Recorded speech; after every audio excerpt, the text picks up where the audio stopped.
Hi, welcome to Oscar Film Review. I'm Zach Lewis. And I'm Dr. Draper. Today on the show, we're taking a look at Damien Chazelle's Babylon. We finally saw the Hollywood epic. I'm actually really excited to talk about it. We're also taking a look at The Whale, Darren Aronofsky's 2022 film starring Brendan Fraser, and what people are saying is a career-defining performance, is in theaters. We've seen it. It's weird, Andy. Both these are 2022 features, and we did our best of 2022. And we were just talking about before the show, I might have to make an amendment for one of these movies. It was a pretty good week at the movies. It wasn't too bad. Few weeks. So have you did you watch a lot over the break? Now I watched Glass Onion again. I think most people did.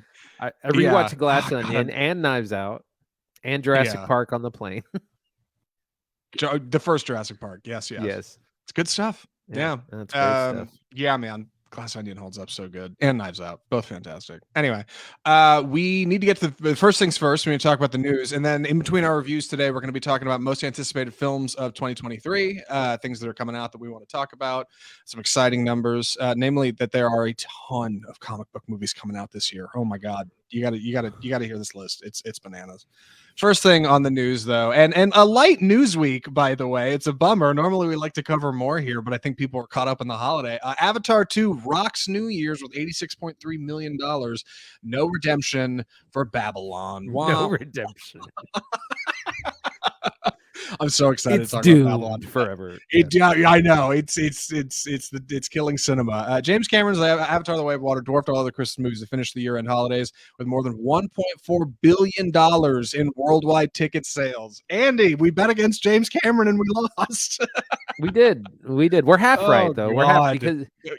We're half right because I think domestically, like its ticket sales are like 1 billion of that 1.4 billion is overseas international tickets. Domestically it's done almost 450 million, which is still really good, but if it were just depending on that, it would not be a successful film. And usually films do better here and have a smaller overseas kind of cumulative total, but in the case of Avatar, it's the opposite. Yeah, I think it's safe to say we didn't. Let me be clear. We didn't bet against James Cameron. We just said us, two humble podcasters, do not have our finger on the pulse of international markets. That this movie would have to be carried via word of mouth, like Cameron's previous features, like Titanic, like Avatar 1, had big openings, but really made their money in the weeks to follow when people got out and told their friends, "Hey, you got to go see this feature." And it seems like Avatar 2 is no different. Like they had a fine opening, but they're now on track to pass Top Gun Maverick as the highest grossing film of 2022. If you count the fact that it came out in 2022, is still in theaters. I know technically we are not in 2022. There's a whole thing about that in film criticism. But the point is, Avatar 2 is crushing it. And a lot of that's from overseas markets, which is something we thought might happen. I guess we perceived that could happen, but I had no idea it was going to be this big over there. I mean, like the lion's share of this revenue is from, overseas.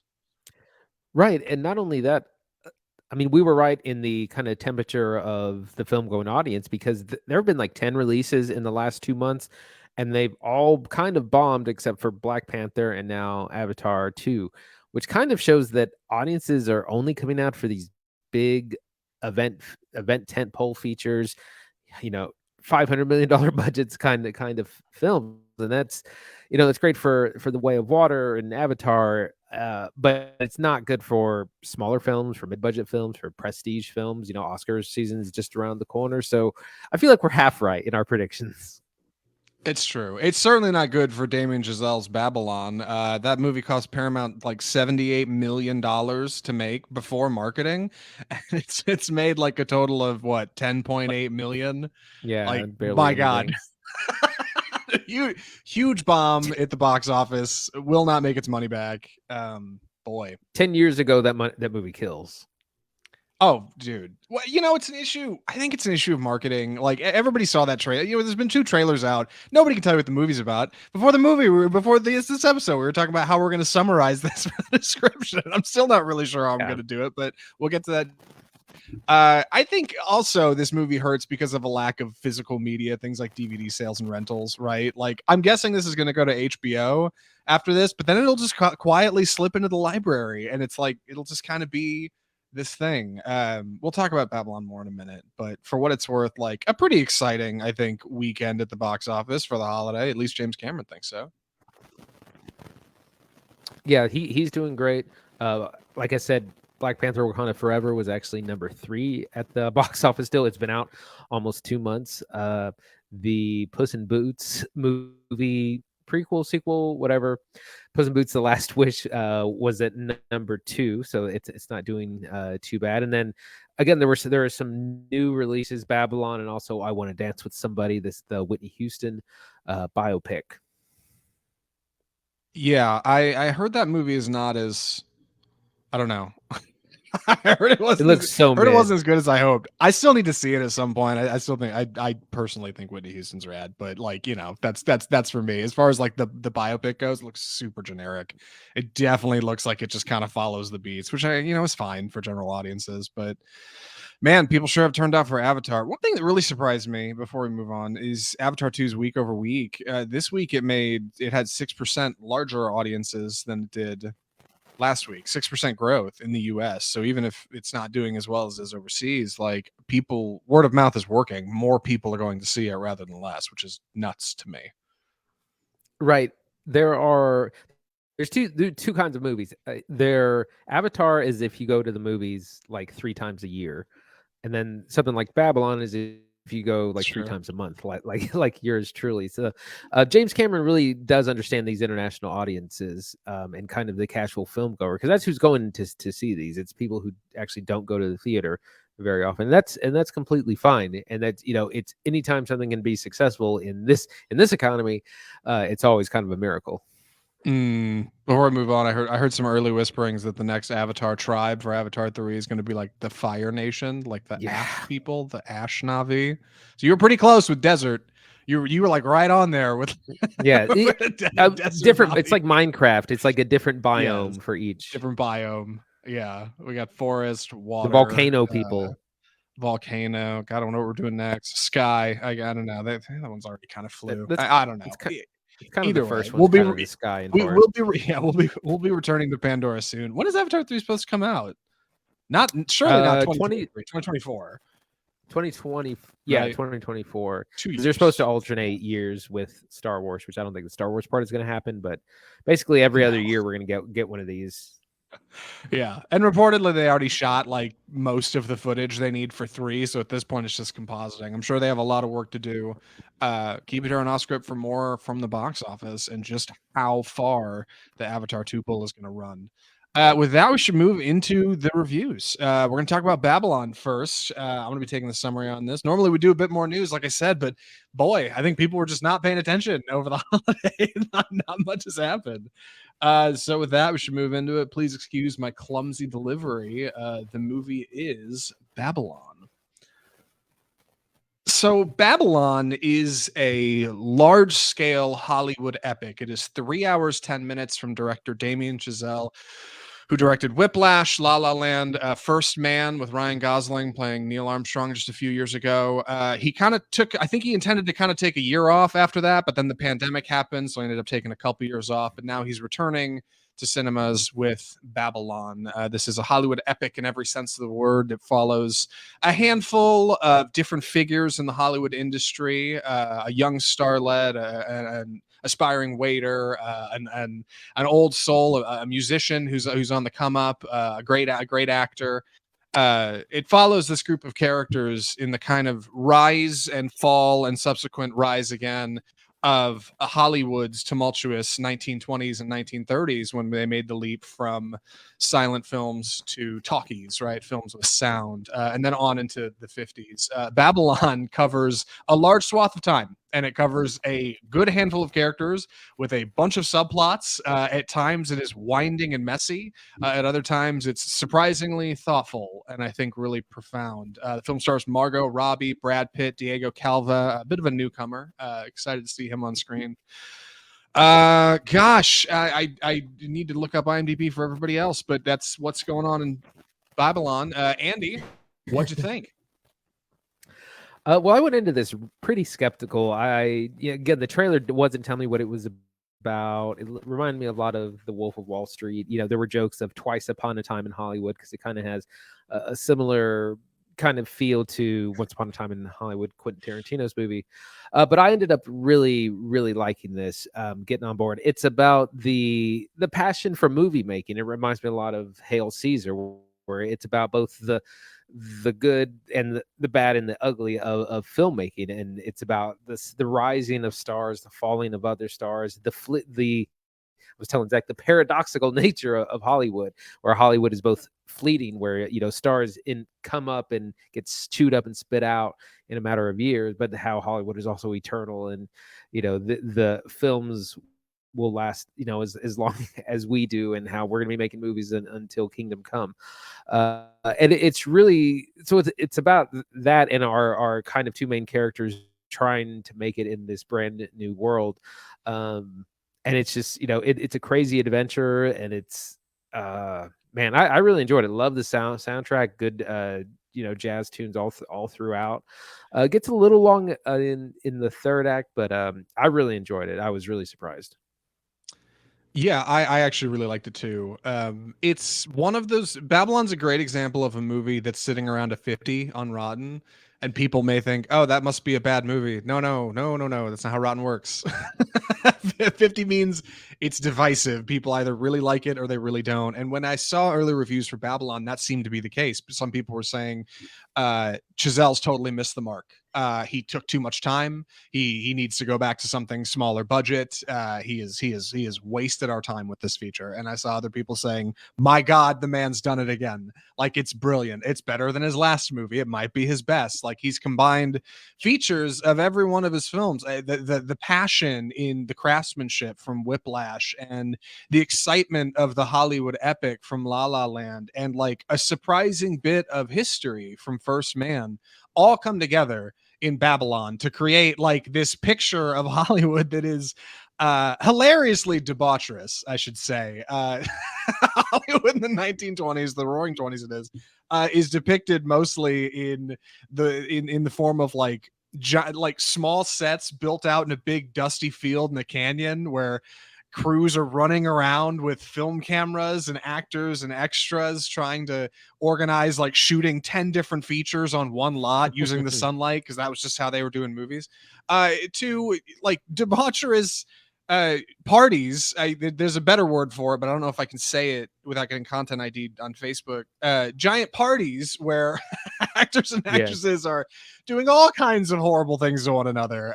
If you're watching us on a Facebook live stream, if you've seen the poster, the trailers, you'll see a kind of like warmly lit party scene with tons of hands and people in masks.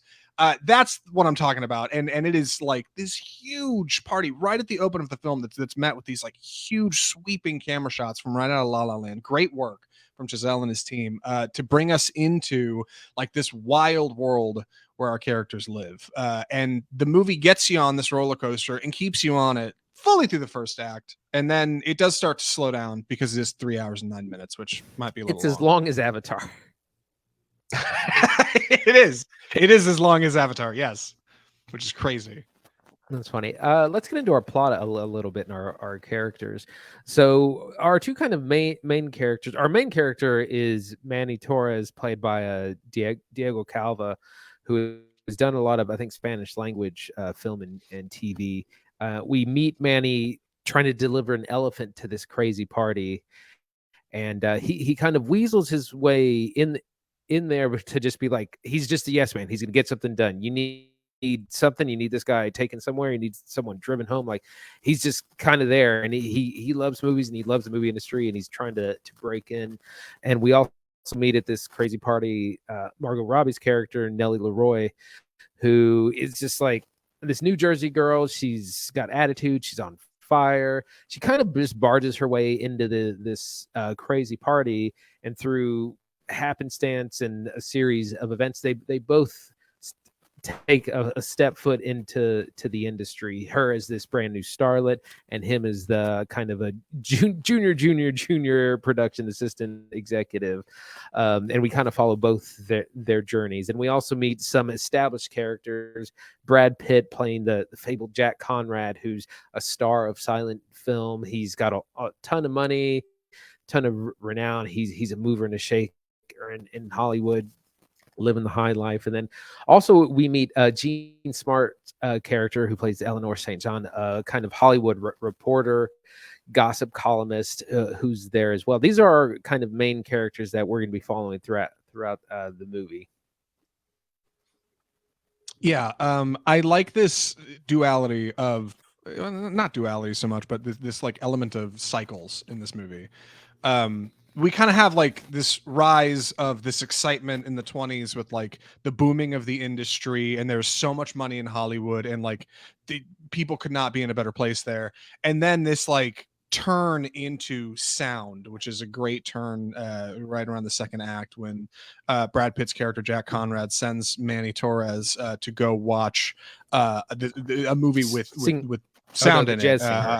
Al Jolson's the jazz singer, yeah, and Manny goes to see it in a theater, and you get this wonderful scene in this giant theater with all these people, tons of extras. The scope in Babylon is not to be. We got to mention that on this show. Yeah, like, I can't believe how much is going on in this movie. But he goes and sees this movie, and then he calls up Brad Pitt and says everything's about to change. Everything's going to change, and it does. And suddenly, this Hollywood that these characters are all used to and like and enjoy, and they find magic in, is turned into like a very sterile, on sets, everybody quiet because the mics are on, in hilarious fashion, bright lights that are torching people, and camera rigs that are so hot people are having heart attacks, and just like capturing all of the chaos of movie making, but also highlighting like these tremendously profound moments when like you get the shot and the scene works and every puzzle piece falls into place, and you have this like amazing moment of like magic in the universe when you finally capture that fabled scene, the sunlight you needed to, Jack Conrad giving the big kiss. Like, it's fantastic, and I like the way this movie seems to be able to handle that and compartmentalize it. And on the one hand, praise filmmaking for the magic and like the creativity that it is, but also like skewer the industry and the way things are done, both on set and off, in professionalism and in party mode, which there's a lot of in Babylon. Yeah, everyone is kind of disposable.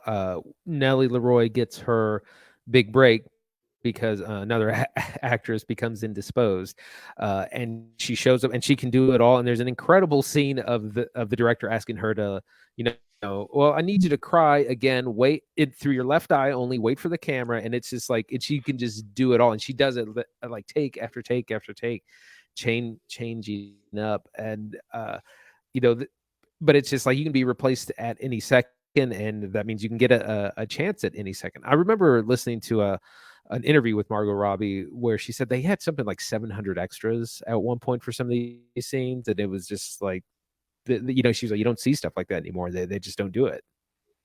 Yeah, and like that's part of what makes like this journey our characters are going on so captivating to watch in a theater, because they're in the business of making film, right? And like what you're watching when you see Babylon is a film in a theater, and at times characters reference the idea of the screen, right? And seeing each other on film reels years after the film is made, after somebody might have died, being able to see them again on screen and kind of be immortalized in that fashion. Like, Babylon has a lot to say about the history of filmmaking and the history of Hollywood, and in its good and bad moments, right? Like in its best times, you get the dreamers finding success, Margot Robbie landing a role, or Diego Calva's character like getting a promotion from a studio exec at Kinescope, a fictional studio, which in the film in which all of these events pretty much take place. But at other moments, you get like the horrifically ugly side of Hollywood. You can see that in the trailer with Tobey Maguire's character, the seedy face paint man, like who's got these yellow teeth. The gangster stuff, the gambling, yeah, the right. drugs, Who the takes our characters to debauchery.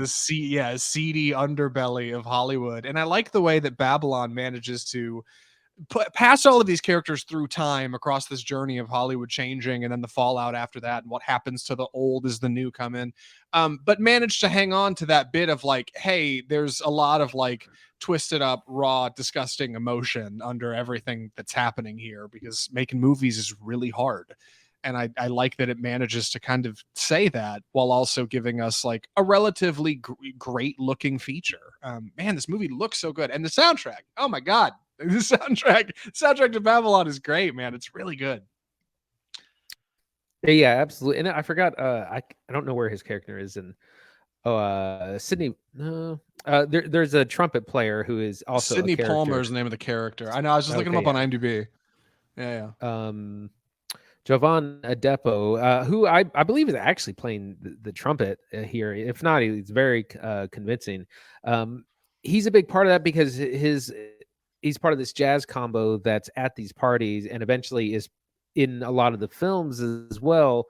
And eventually they turn the cameras on the band, and there's some of these jazz films that were part of the early talkies, and we see kind of a rise and fall of that character as well. That's what's interesting. Usually this movie would be like just about stardom and the rise, or it would be kind of Stars Born, where some people are rising while others are falling. This we see lots of rises and falls in the same movie, and where Nellie Leroy becomes a star overnight.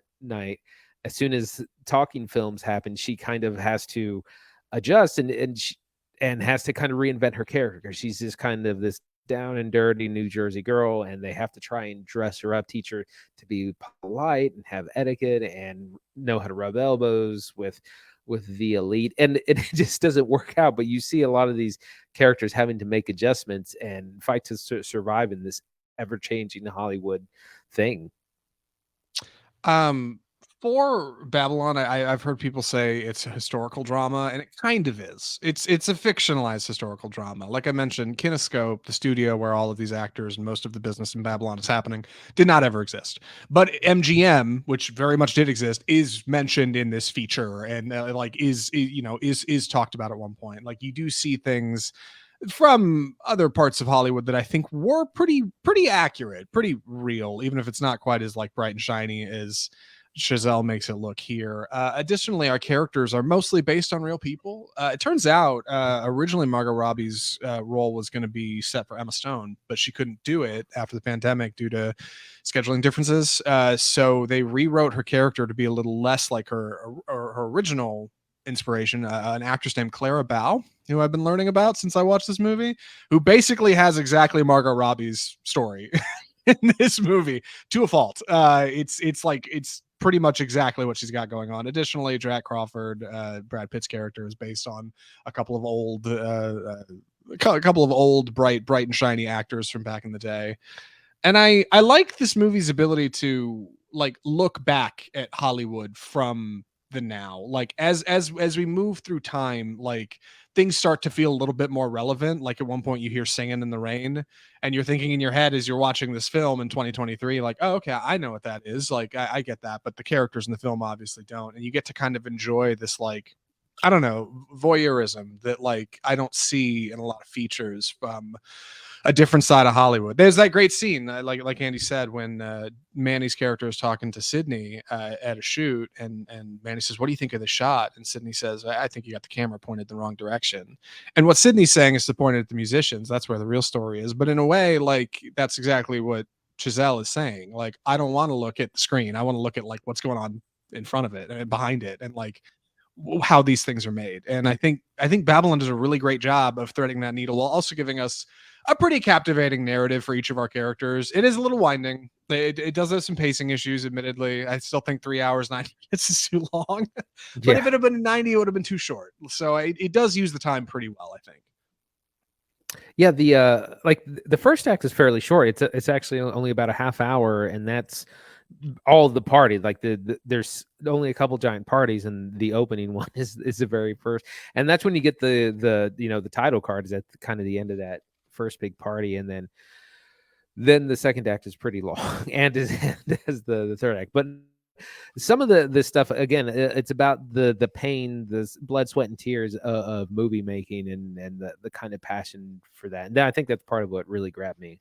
Yeah, and I think that translates to the movie itself. Like lots of really long takes, lots of really intricate camera moves through lots of extras, big direction, big music, big performances.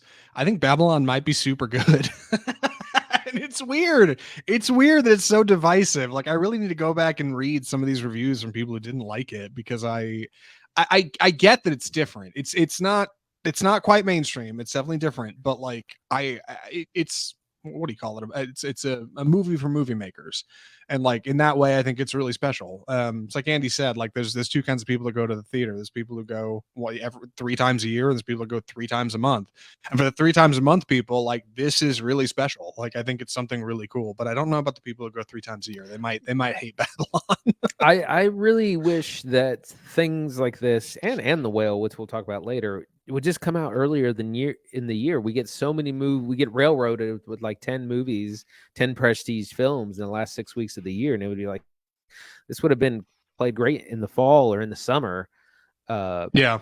I think a different time of year when it's not up against Avatar. I know it's counter programming, but you're never gonna win with like a hard R Hollywood epic versus a PG-13 take the whole family film.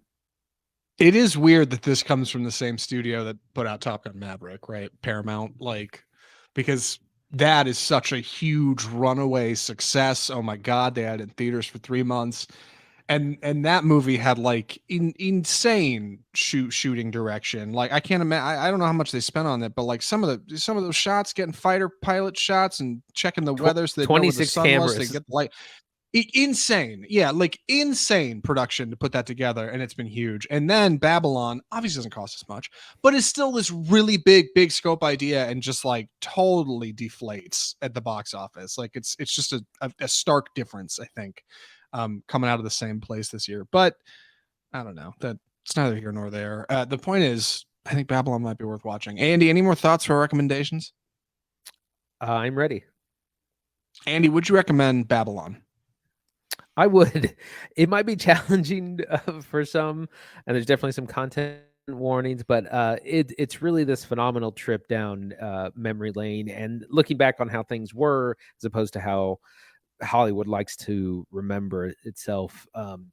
The first two acts are just really solid and incredible fun, great performances by our leads Diego Calva and the great Margot Robbie, of course, along with Brad Pitt. It's a lot of fun. I've been playing the soundtrack on loop. I can't get enough of it. It's definitely one of the best. Super good. It's definitely one of the best films of the year, and it's a shame it just came out so late and that hardly anyone's going to see it. And if you're going, like, it definitely is something that needs to be seen in the theater. I might try and get another screening of it in just to see it one last time before it leaves. I'm in the same boat. I think Babylon's great. I don't think it's for everybody. I can confidently say that. And not everybody's gonna like this movie. My parents would not like it. I could say that for sure.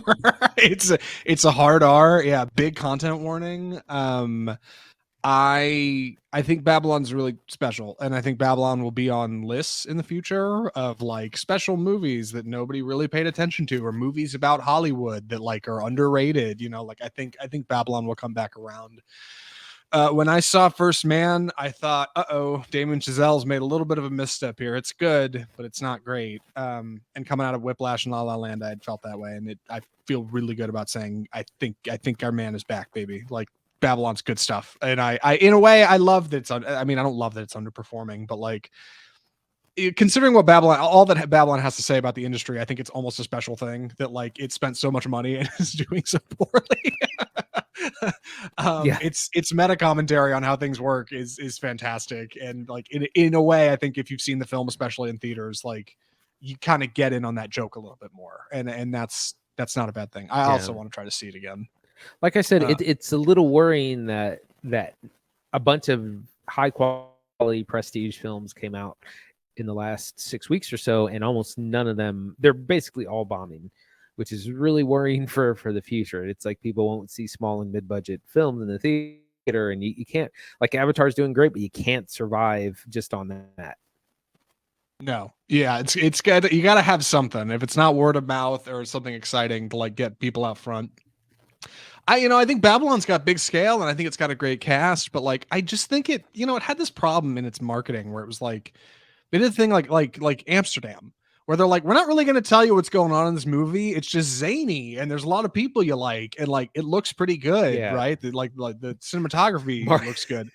But like, you got to give us Margot more than Robbie that. 0 Like, for 2. yeah, oh, God, dude, don't get me started. She's gonna. Okay, first off, Margot Robbie's great in Babylon, and secondly, she's gonna be great in Barbie. So hopefully she will get her due. She'll get her day. I don't know. We'll see. With that, we should probably move on to our next segment. I guess we don't really have a fancy title for this one. Andy, you want to intro?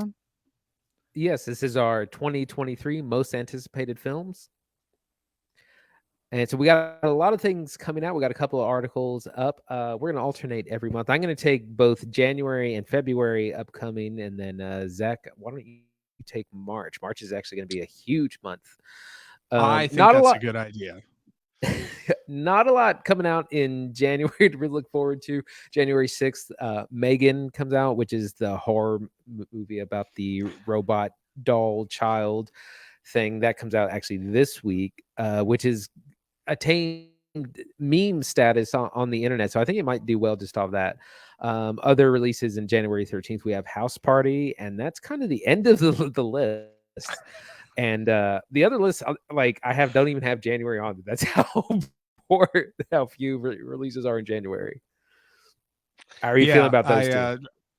I just saw a trailer yesterday, and when I saw Babylon for Plane, starring Gerard Butler, which I had not heard of or seen a trailer for or anything before yesterday. That's a January joint. Oh yeah, it's like okay, so yeah, January is. Listen, if you haven't been with us for a while and off script, welcome.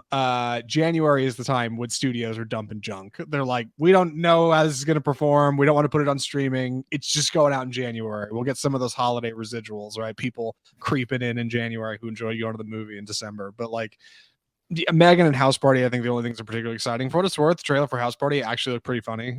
Megan, I gotta get over this thing where it's gonna kill. I know, but it's a PG-13 horror, and the whole movie's in the trailer, and I just like, I don't know, like I'm starting to feel like an old man shouting at clouds, like kids these days going to see meme horror. It'll be all right, yeah. Maybe it'll be great. I like Barbarian a lot, and that was kind of meme horror in its own weird way. In February, we got 3 big releases. Magic Mike's Last Dance, starring Channing Tatum and Salma Hayek, directed by Steven Soderbergh. This comes out February 10th. The last in the Magic Mike trilogy, which is a funny thing. Yeah. February 17th, we have 30-minute dance at the end. It's going to be amazing. February 17th is Ant-Man and the Wasp: Quantumania, the first of 5 Marvel releases this year. I'm pretty mediocre on this. I'm looking forward to seeing Kang the Conqueror, who's supposed to be the big bad of my Marvel phase 4 through 6, although we haven't even seen him yet. But he is the bad guy in this film and supposed to be kind of a larger bad. I hope he kills the entire Ant-Man family. Maybe that'll okay, all right. come on. Don't do that. That sounds mean. Following that, the other big release in February is Creed 3, which is the third in that film. It's directed and starring Michael B. Jordan, which is those films have done really well. And finally, we'll kick off February 24th with Cocaine Bear, the crazy comedy directed by Elizabeth Banks. I hope that movie does great. I listen, I'm definitely skeptical about Cocaine Bear, and I told myself when I saw the trailer again just yesterday in front of Babylon, I was like, maybe it'll be like Violent Night, right? I was really skeptical on Violent Night. Violent Night's actually a lot of fun. That was a sleeper. I didn't expect it. Maybe it'll be good.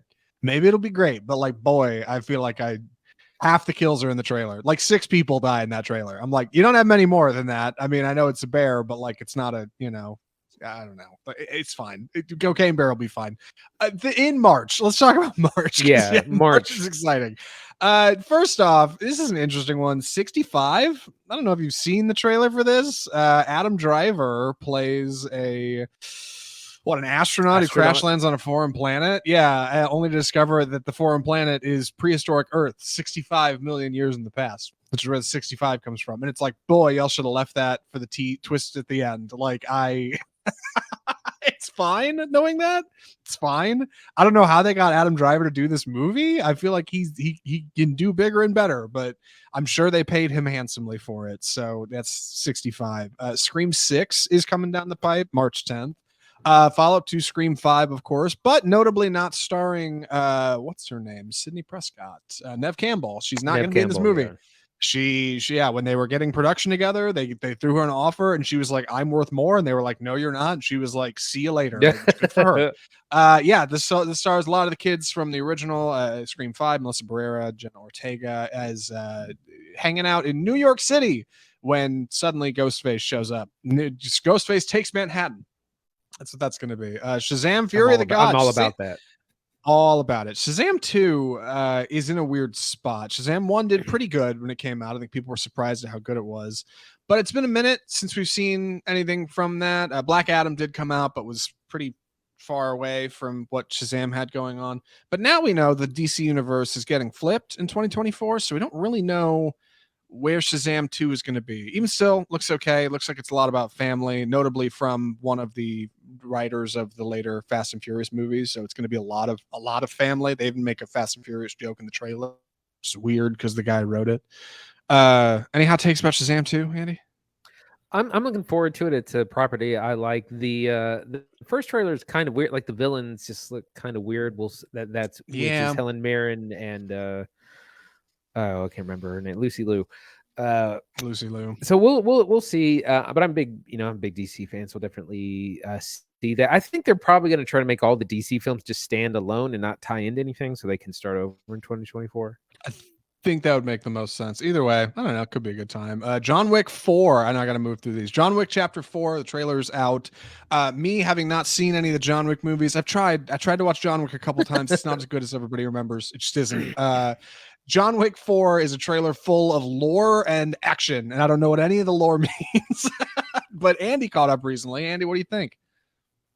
It's a lot of fun. It's kind of like a comic book movie because there's this like secret association of assassins, and they all follow these really strict rules. Which is like, if you're an assassin, why would you follow any rules? But it's what they do, and it's very tongue in cheek, and it's a lot of crazy over the top action. The 3 movies have been incredibly successful. 4 is going to do great, I'm sure.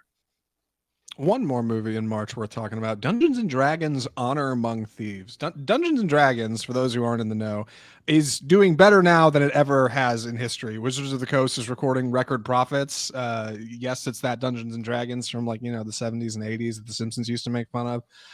Now we have a blockbuster feature coming out. There was a movie that came out in the 90s, early 2000s maybe, did not do that well. This is a bit bigger in scope, starring Chris Pine, Hugh Grant, Regé-Jean Page from Bridgerton over on Netflix, Michelle Rodriguez, a couple other exciting folks, and that's the D&D movie. Look, it might be good, right? If the script's good and it's a fun time, I think they got a hit on their hands. I mean, it looks like they put a lot of money into it. Yeah, it doesn't really appeal to me, but if you're a D&D fan, I think they'll probably all go see it. We'll watch it for the show, for sure. Yeah. Moving into April, some interesting releases. We get the Super Mario Brothers movie, starring, of course, Chris Pratt, Anya Taylor-Joy, Jack Black, and more. This is going to be a huge thing for animation. It's the first time Nintendo has made a film in, I think, like 30 years, because the first time they did, it went over so poorly. They have really been afraid. This is going to make $1.5 billion. Billion with a B. Yep. Yeah. Absolutely. There's no way this movie doesn't make $1 billion. Yeah. In the middle of April, the 14th, we get Renfield, which is the horror comedy starring Nicolas Cage playing Dracula. And Nicholas Hoult. Yeah. I heard about that. Nicholas Hoult playing Renfield. Renfield is like Dracula's lackey in the kind of the book telling of this. So that'll be interesting to see what that's like. And then in late April, we get Evil Dead Rise, the latest entry in the Evil Dead franchise, which was originally supposed to be slated for HBO Max, but is actually going to be hitting theaters.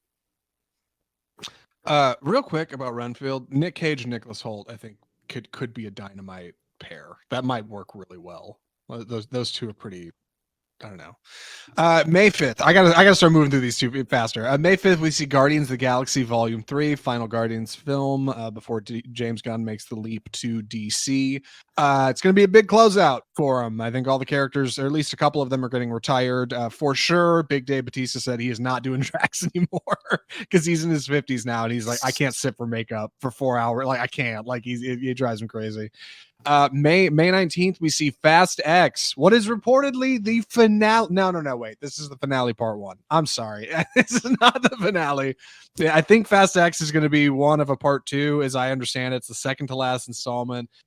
Seeing Vin Diesel and crew get back together to probably save the world or something. My hot prediction, Vin Diesel will fake die at the end, right? And then he'll have the big comeback in the new I mean, surely, like, it's the only way. It's time travel. They're then, gonna have time travel. It's got to be. Yeah, they already went to space. We were just talking to somebody about that the other day, and they were like, "Wait, I didn't see the last Fast and Furious movie. They really go to space? Yes, yes, they really go to space in the last Fast and Furious movie. Yes, that's not a joke. It's a real thing." Lastly, in May, The Little Mermaid, the live action adaptation coming from Disney.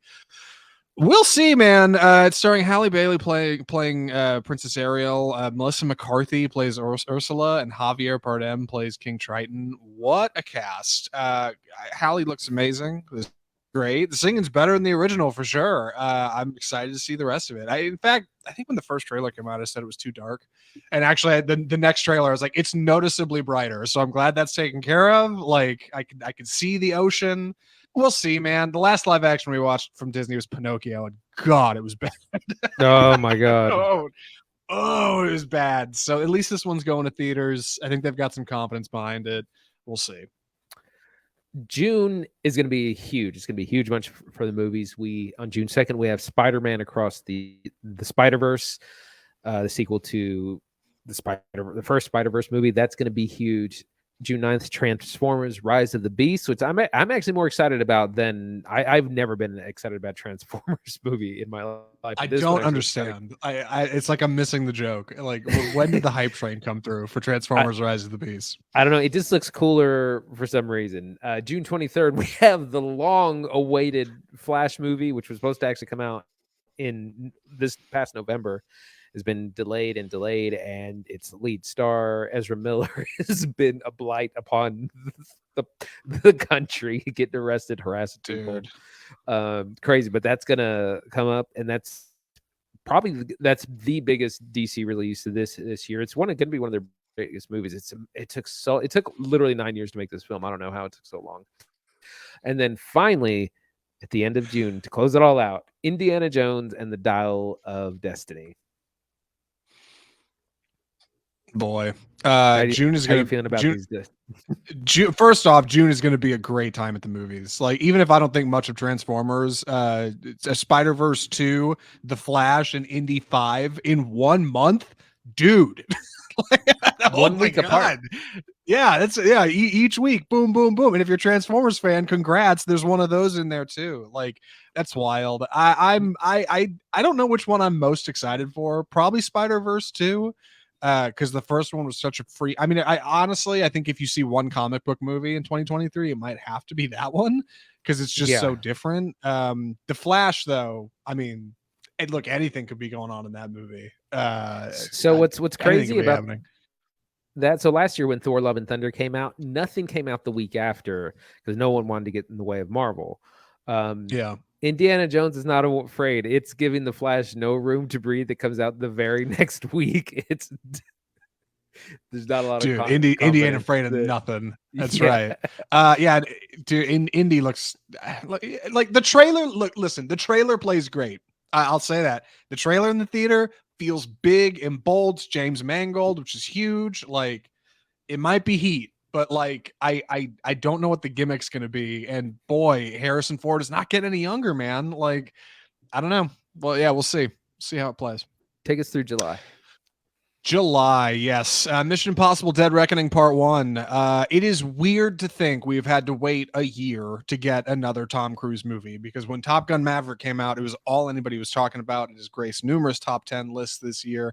It is a big deal. And now we have to wait for the next Tom Cruise adventure, but we've got it coming in July with Mission Impossible Dead Reckoning Part 1. What is reportedly supposed to be, I think, the wrap up for like Ethan Tom Hunt. Cruise and Mission Impossible, but like I don't really believe it, honestly, at this point. Like, why would he ever stop making these movies? But yes, Mission Impossible 7 is going to be, this one is coming out and this year, and then Mission Impossible 8, which is going to be the follow up to this, is going to be the next year. They're doing the Fast and Furious. Really, Fast and Furious is doing the Mission Impossible thing. So just expect that gimmick, part 1 of 2. That's going to be happening again. Next up in July, we've got Oppenheimer, Christopher Nolan's new feature, starring Cillian Murphy as J. Robert Oppenheimer, inventor of the father of the atomic bomb. This movie looks exciting, and just like all Nolan trailers, you don't get everything that's going on. I mean, just looking at the poster, like the top billed cast, half of them aren't even in either teaser or trailer that we've seen, not even in there. So it's weird that like there's whole characters that he's not even like glimpsing us yet, like you're just gonna have to go see it in the big theater, and that's what we're gonna be doing here on Off Script. Biggest screen possible, IMAX preferred. The Marvels comes out July 28th, which is Whoa. What else comes out what else comes out the same what? day as Oppenheimer? Hold on, I'm looking at Rotten Tomatoes. What are you looking at? You're looking at Hollywood Reporter. Oh my God, Barbie. Dude, how could I have forgotten Greta Gerwig's classic, of course, starring Margot Robbie as the titular Barbie and Ryan Gosling as Ken. Very excited. Frankly, it's amazing that these are both coming out on the same day. I can't believe I nearly forgot. What are the odds that like two diametrically opposed forces of cinema, the father of the atomic bomb and the father of the plastic doll, mother of the plastic doll, whatever, like going to theaters toe to toe July 21st. I love it. I that might be a new highlight for Off Script, covering both of those in the same week. I can't wait. It's gonna be great. July 28th, because I gotta move through this. The Marvels, yes. It's coming out. The follow-up to Captain Marvel is back, and they're gonna do more Marvel stuff. It's one of 5 Marvel movies coming out next year. Yeah, I can't. The Marvels, which is a Marvel movie, like we might be jumping the shark here, but I'm not sure. And one more thing worth mentioning.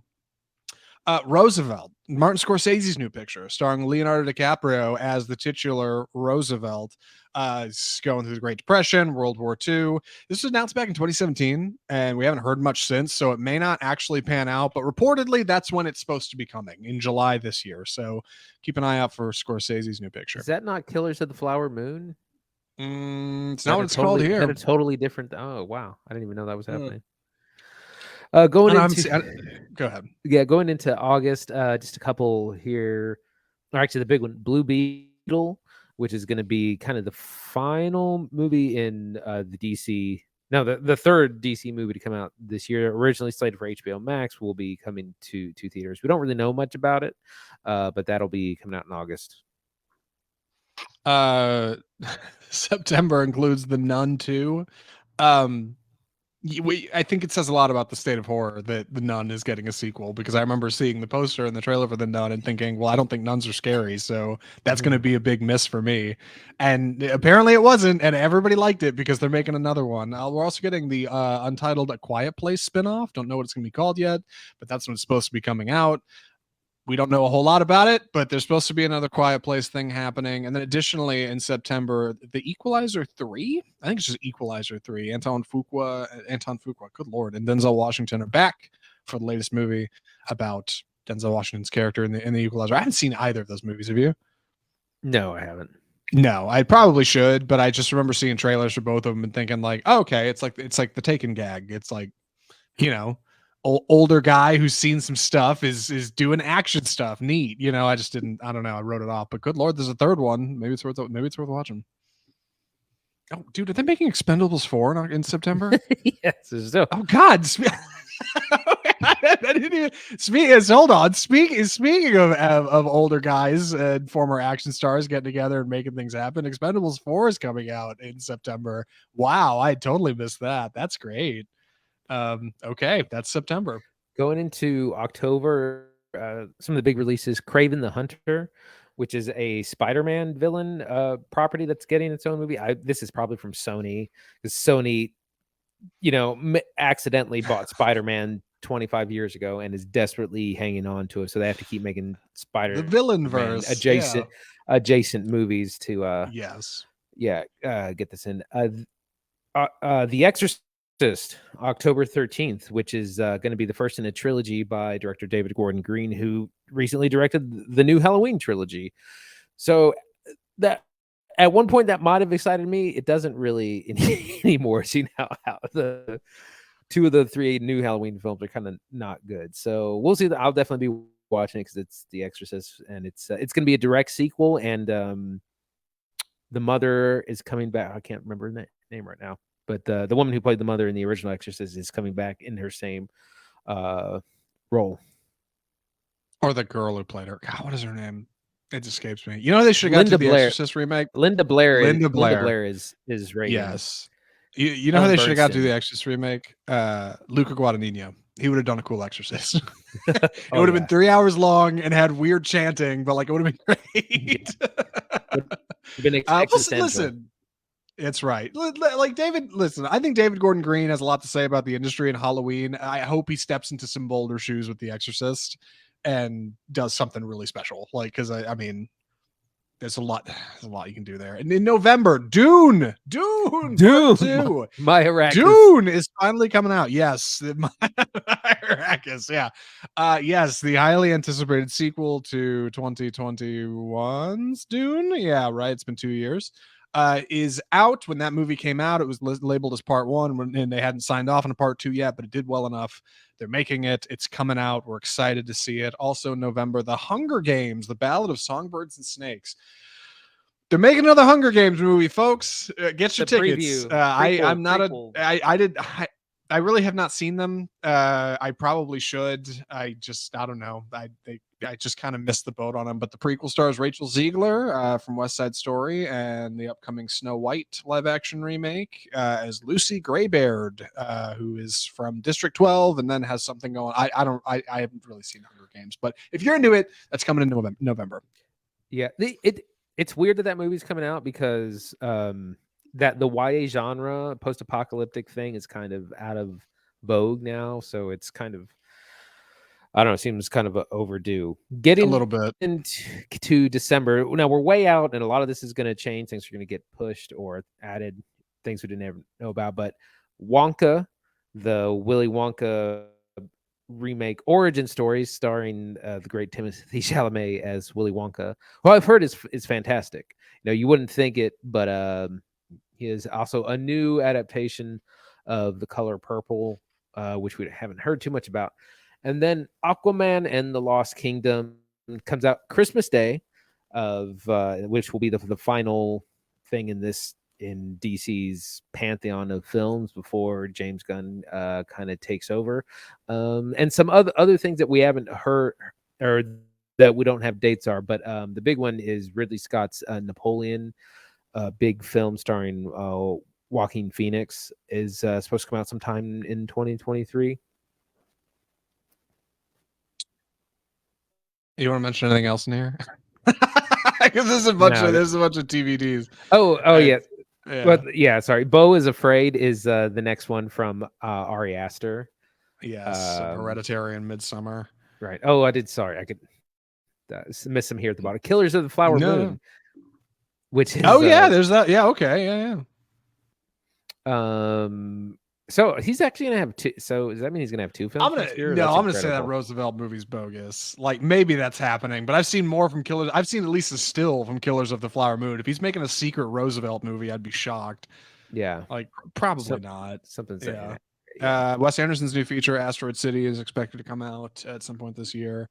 Bradley Cooper's new feature, Maestro, is expected to come out. This movie's weird. It's about Leonard Bernstein. Bradley Cooper plays the famous composer. A handful of other stars in it, but they couldn't find a distributor for a while. And it's like A Star is Born made like $700 million. Why is nobody picking up Bradley Cooper's new feature? And they've got it now. It's Netflix. That'll be coming out at some point. Also worth mentioning, The Color Purple is getting an adaptation of the Broadway musical. I'm not sure, but that's coming out in December. Big year at the movies. I realize this took way too long for us to get through. Yeah, we should have condensed this, but here we go. Here we It's are. fine. It's fine. What do you do? Listen, it's fine. Yeah. Hey, look, We're if we're here for anything, the we're people. thorough. Anything you're particularly excited about? I mean, anything that really jumps out at you? Dune. Excited to see where this not Marvel, the DC stuff goes with the Flash, and just, we're also just going to be getting more news on that. And Oppenheimer, of course, it's Dune. Dune is I'm going to be hype trained for Dune for the next 11 months. I tell you what, yeah, it's going to be a heck of a run in 2023 from April to like August. I mean, Super Mario, the new Nick Cage movie, Guardians 3, Fast X, Little Mermaid, Spider-Man Across Spider-Verse, Transformers, The Flash, Indiana Jones, Oppenheimer, Barbie, Marvel's got a new movie, Teenage Mutant Ninja Turtles got a new movie coming out in there. Like, good Lord. Like, it is a bananas run of a summer, and I think that's ultimately like going to be a good thing, right? It was slow through the pandemic for sure, but now we're through it, and Hollywood, well, mostly through it, and Hollywood is, get back on their high horse. They're ready to make movies. I'm excited to talk about them. So, if you want to hear about these movies or more that's going on in 2023, or just find out what's happening at the box office, keep it here on Off Script for more. And with that, we should probably move into our final review. My gosh, much later than expected, but still worth hearing. Andy, take it away. The Whale. So this is the latest film from Darren Aronofsky, best known for Requiem for a Dream and Black Swan. His last film was Mother, which I think only I have seen. Kind of a crazy film. It hasn't made anything in like 5-6 years. So this is his first film. This is based on the play by Samuel D. Hunter, and this film is very play-like. It all takes place in one person's apartment, basically, starring the great Brendan Fraser, who we've heard so much about as Charlie, a 600-pound man he's an English teacher. He teaches a course online. He is essentially slowly dying, and he kind of knows he doesn't have a lot of time left, and he wants to try to make some things right with his estranged daughter, played by Sadie Sink, of Stranger Things fame. And she's anything but charming in this. She's so mean in this movie. The film also, this is a very small cast. There's only like 7 people in this film. Also starring Hong Chow as Liz, who is not his nurse. She is a nurse and a good friend of his. She comes to check up on Charlie every day. She brings him food, and she's the one who kind of says like, your heart's failing, and you probably aren't going to last the month, the week, and that's kind of our setup. So he's a man confined to his apartment, largely confined to his couch, and who's trying to make things right with some people in his life before the end. So that's our setup. Incredible performance by Brendan Fraser, which we'll get into more. Zach, what'd you think? So I didn't really know what to get into in The Whale. Andy and I are both big fans of A24. Anybody who's hosting a freaking movie podcast is. And we knew it was from them, but we hadn't really seen a trailer. And we knew it was Darren Aronofsky, but we hadn't really seen much from it.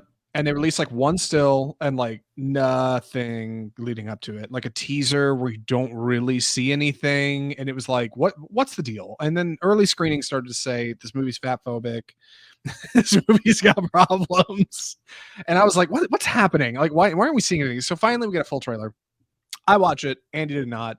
And I got excited for it. I was like, okay, I think this will be something good. And ultimately, I'm pleased to say that The Whale is something special. Like, it definitely is. I think just like a lot of Darren Aronofsky's features are. Because it explores an emotional place that like not many movies dare to go, which is somebody not only suffering from like a horrible addiction that is killing them, but that addiction be eating. Like, and it's not somebody who's like anorexic and doesn't want to eat like Christian Bale and The Machinist. It's quite the opposite. It's somebody who feels compelled and can't not. And like, I think that's really fascinating. I do think in times it's excessive, especially with its open. The Whale is a pretty stark opening. Watch out. But I think it's able to do a lot with a really effective script, adapted from a play that functionally all takes place in the same place. Because, you know, like in a play, you've got one stage and it's probably fixed up to be Charlie's apartment, which is where pretty much everything happens in this movie. So for 2 hours, that can be tough to and entertain an audience, keep people hooked. And at times it does start to feel slow. But ultimately, like, I think it's actually maybe a really kind of special journey that Aronofsky's taking us on here. And I think he does a really great job adapting something that's already pretty notable. Yeah, I was really surprised because again, it's not very cinematic in a lot of ways. It's very much like watching a play. You get the kind of thing where side characters are like, oh well, when Charlie backstory. A lot of things like that are told via dialogue, which would normally you would just see a flashback or see it portrayed on screen. So it has that very play-like feel. But it's a very profound movie. It's about loss because his being so overweight it's a big part of him, but it's really a small part of the overall film. It's him trying to make things right. It's about everyone in the film is trying to save someone else, which is an interesting dynamic. His Liz, his nurse and friend, is trying to save him. He is trying to save his relationship with his daughter. There's a missionary character played by Ty Simpkins who's trying to save Charlie's soul at the end of his life, and there's a lot of that kind of dynamic, and it's a really profound piece of literature, and it's been adapted really well for the screen. Andy's right. It's a small cast. I think in total it's 7 people. When the credits actually roll, I think IMDb credits are 7 or like 6 and then plus 1 on the side because it's a pretty small performance. But this movie like does so much with the people it has. Like rather than get out in the world and add context like through visuals, for the most part you're locked in. Like you don't even really get much of in the way of like flashbacks. You will have scenes when characters are kind of monologuing, explaining like their past or a contextual like reason for why they do something that they do in the film, why a certain decision is made, why they feel a certain way, why Charlie left his daughter, right? Like, and his reasons for doing that, why he eats and why he seemingly can't stop, why he won't go to a hospital, or examples just from our lead. But like Andy said, it seems like everybody in this movie is trying to save somebody else. Everybody is motivated to help. Everybody is motivated to do the right thing. And what's interesting is Charlie is just trying to show that to the few people that he can that interact with him, that people are truly amazing and like are capable of really amazing selfless acts. But you get that through honesty and through being genuine and being candid, even if sometimes that's an ugly truth. A big part of the way this is expressed is through Charlie's work. He is a online adjunct professor at a university, and he tells his students that his camera's broken. So when he's hosting classes, that's how he gets paid. That's his paycheck. That's what he does. And he's a writing professor, reads and writes essays. His camera's off and he's just kind of this like black darkness on the screen that his students are wondering what's going on here. And it's quite interesting for him to be so disingenuous like with people he's instructing, but also try to feel like, hey, I need to reach out to my daughter who I functionally abandoned and don't spend time with because suddenly I don't have much time left. And he seems to be at peace with that. And I think that's a really interesting line for Fraser to walk, especially being the lead in a really challenging role, I think. And Fraser does a really great job of spearheading that and setting the tone, I think, for other people in the film. And that's only picked up and run with by our cast. Ty Simpkins is tremendous as this kind of missionary character who's really, really small, but ends up kind of being a bigger part of things. His daughter, Sadie Sink, is vicious. God, she's so mean to him. She's so mean. Oh my god. Oh my god, she's mean to him. And Hong Chow might be the breakaway for me in this movie. Like I liked her fine in The Menu, and I know she's getting some more casting and she's on the come up. But dude, she's so good in this movie. Oh my god. Like she is excellent as Liz, kind of like friend and caretaker. Yeah, like all we've heard is about Brendan Fraser and his performance in this because he's the main person, but like Hong Chow also bringing some incredible work and performance to this as well. I think she should definitely get like a supporting actress nomination. We'll see how that happens. Let's talk about this big performance by Brendan Fraser that everyone's been talking about, because we've been hearing about this for months. I didn't know what this movie was about, but everyone had been talking about his performance. So he is playing a 600-pound man, and he's wearing a big bodysuit, fat suit, and he has to. There's a lot of emotional scenes, but he also just has to embody the struggle of what that is. He spends most of the time on his couch. He cannot really walk anywhere without a ton of effort. He has a walker to help him get around, but it's like a Herculean effort to go from room to room. His bathroom and things have been modified for his size, and you just see him like he's got to rock and kind of get some momentum going to get himself up, and it's the physicality of the performance is really incredible. Yeah, and it's not only the physicality, but also like the general design around Charlie's ability to move and engage. Like Charlie cannot turn his head. It's almost like what, like old Michael Keaton in like '89 Batman. Like can't turn his head much. Like, he's pretty much locked like into place. Um, his character is often like dollied around. That happens a few times in the movie, like just a big wide dolly shot all the way around him, like it's orbiting him, like it's like and he's got a ton of sound design around Charlie, lots of like grunts and groans and wheezing and like breathing and smacking when he's eating, like just like all of that I think contributes to a design that I think a fair number of people are offended by, and maybe rightfully so. But I do think it's stark in its presentation, and I think it's not necessarily a bad thing. I love the way Charlie's eating is handled. Like Aronofsky handles it like it's a dark thing, it's a bad thing, and it's a weird thing, like eating disorders, right? Especially overeating, because you can't ignore it. It's not like alcoholism is of course a challenge, but like you could move to a dry county. You could try to avoid it, but eating, like you got to stick your hand in that cage 3 times a day. You don't have a choice. Like, so watching Charlie try to have self-control while also like things spiral rapidly out of control for him creates a lot of like dramatic tension for Fraser to play with, and he does a fantastic job. He's just got these like of everything. I think Fraser's got the soft face, and he's got these like striking blue eyes. It's what Nolan said he liked about Cillian Murphy so much, like the striking blue eyes, and he's got it. And like he's just often got this kind of wide-eyed look at the world that is so not reflected in his like broken down apartment that is like dusty and smells terrible. Well, It's not somewhere people want to spend time. yeah, it's important to point out, like he's not just a big guy because the author wanted to make him a 600-pound man. He wasn't always that big or that heavy.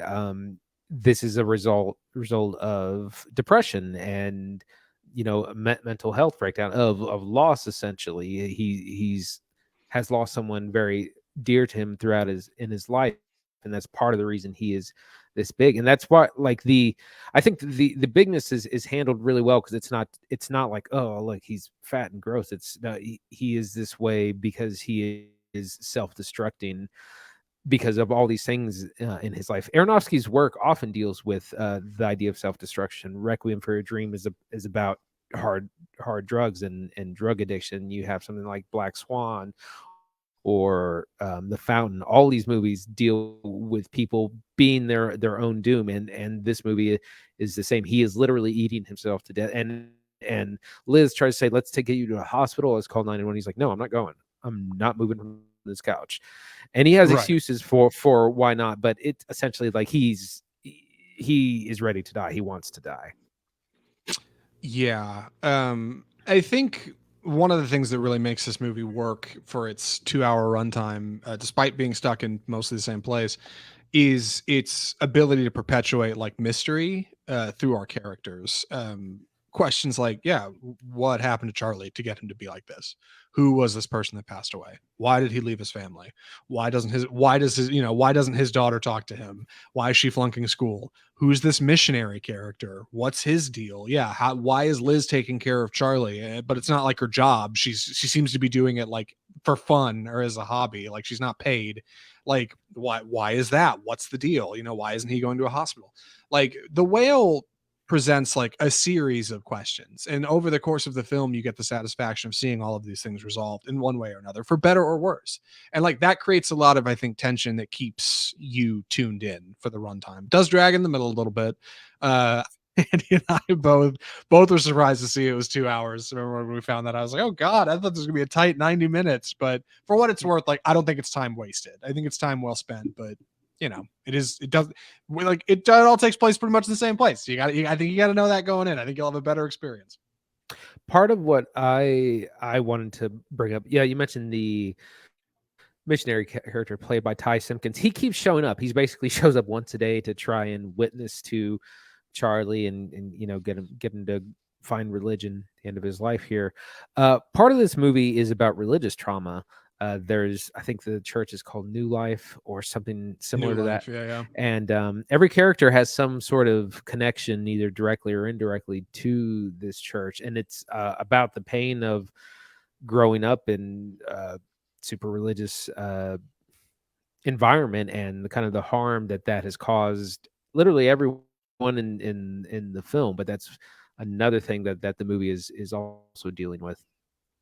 Yeah, like I guess I'm saying like there's a fair number of surprises in The Whale that make it work for what it is, but it's overall I think a thought piece. Like it's slower and it's smaller and it's based on a play, and I think that's part of the reason it works so well, because it's uniquely humble. It's a small budget movie. I mean, if anything, it's basically a pandemic feature. Like it's something they could have shot. It's a one location shoot, like Malcolm and Marie or Steven Soderbergh's Kimmy. But I think what this movie does better than those is somehow manage to still feel big. No pun intended, like while also being like a uniquely small series of subjects. And I'm not quite sure how Aronofsky manages to pull that off. I didn't see Mother, his previous feature. Andy was not a big fan. Yeah. And I know that movie definitely had more people than this movie, but I guess I'm saying like Aronofsky is no stranger to small stories and being able to like pull out the emotion from them. And I think he does that really well in The Whale. Yeah, to disparaging fashion at some points. Any other thoughts for recommendations? Last thing I wanted to touch on is The Whale is part of it. It gets its title. This isn't like making fun of his character as much as it's also a reference to Moby Dick, and there's parallels between that story and kind of what's things that are happening in this play as well. So there's something else to watch out for. Yeah, keep an eye out for it for sure. Andy, would you recommend The Whale? I would. It's definitely a challenging work, but it's got some of the best things in a movie that I've seen in a long time. Has a really incredible third act. To me, drags a little bit in the middle, but Brendan Fraser's performance is incredible. I think he definitely will probably take the Oscar even over someone like Austin Butler. But really phenomenal. Highly recommend. Man, you might be right. Yeah, the Whale's really good stuff. I'd recommend it as well. It's not for everybody. Big content warning too. Like I said, this deals heavily with at least one disorder for sure, and a lot of trauma, like that's worth mentioning. So if you're maybe not feeling up to it, maybe talk to some friends who've seen it before you take the time. But I think The Whale is uniquely different. I think it's like bold cinema light, right? It's not quite the boldest of bold cinema, but it's definitely different. And if you're looking for something really different at the movies, go check out The Whale. Like you might be surprised at how well it may connect with you. Like you'll have to wait and see. With that, we should probably wrap things up for the week. God, yeah, this one definitely turned out longer. I got to move faster through my damn summaries of me too. We did go through the whole year. I love talking about them. I can't help it. We went through the whole year, so yeah, I know. I want to talk about everything that's coming out, and how I feel about it, and who's in it, and how it came around, and like it's totally unnecessary. These are all films we cover on Off Script. This is what we do every single Tuesday. We get together, we talk about 2 movies. So if you haven't subscribed to the show, if you haven't kept up with us, you absolutely should. I'll tell you where to do that in a minute. But Andy, what are we watching next week? We were watching The Pale Blue Eye, which is a period piece murder mystery starring Christian Bale and Harry Melling. Harry Melling is playing Edgar Allan Poe. That's out on Netflix. It's a spooky, moody thing. I've heard a lot of good things. That's January 6th, this Friday. And then we're also going to be seeing Megan, the horror robot thing that's coming straight to theaters. We'll see if Meme Magic can revive this. I know a lot of people that are going to see it. So those will be the two that we do. So Off Script is back, episode 201 and 202. Yeah, we're back, baby, for 2023. Anyway, we might have to get together to go see Megan because I can't find anybody to go see it with me.